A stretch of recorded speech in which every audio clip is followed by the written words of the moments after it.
تصوف میں فنا کا تصور پایا جاتا ہے. تصوف کی اس میں عام زبان میں کہا جاتا ہے کہ اپنے آپ کو ختم کر دینا. صوفیہ اس بارے میں کیا ارشاد فرماتے ہیں؟ اسی فنا سے تھوڑا یہ سمجھا دیں کہ فنا فی الشیخ، فنا فی الرسول اور فنا فی اللہ سے صوفیہ کی کیا مراد ہے؟ اصل میں یہ فنا کا تصور جو صوفیہ کے اندر پایا جاتا ہے، یہ در حقیقت میں اس ارشاد سے ہے موتو قبل ان تموتو، موتو قبل ان تموتو، تم مر جاؤ مرنے سے پہلے. اس کا کیا مطلب ہوا؟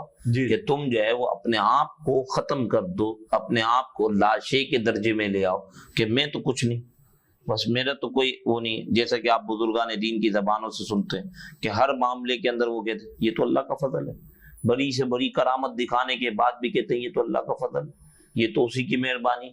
تو کوئی بھی عمل گرچہ اپنا ہو وہ اللہ کی طرف منسوب کر دیتے کہ یہ تو اللہ کی جانب سے، ہمارا تو کچھ نہیں ہے، ہم تو کچھ بھی نہیں ہے.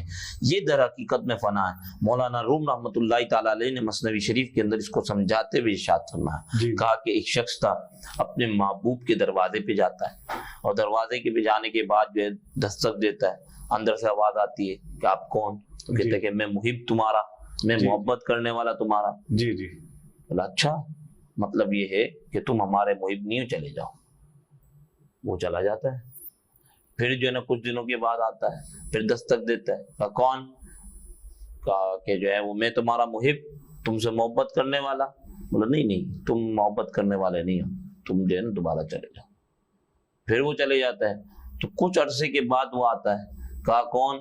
تو پھر یہ کہتا ہے کہ اندر بھی تم باہر بھی تم.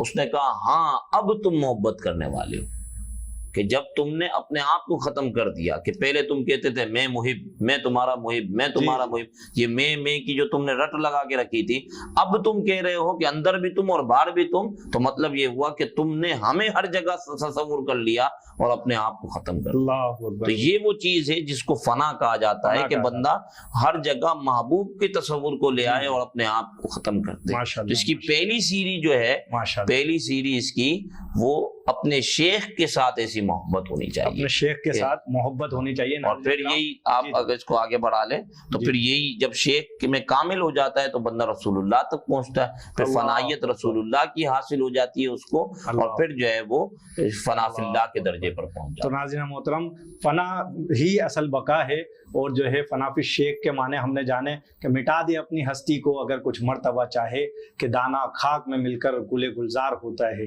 یہاں ہم جائیں گے ایک وقفے کی طرف، اور وقفے کے بعد اسی عنوان پر گفتگو ہوگی.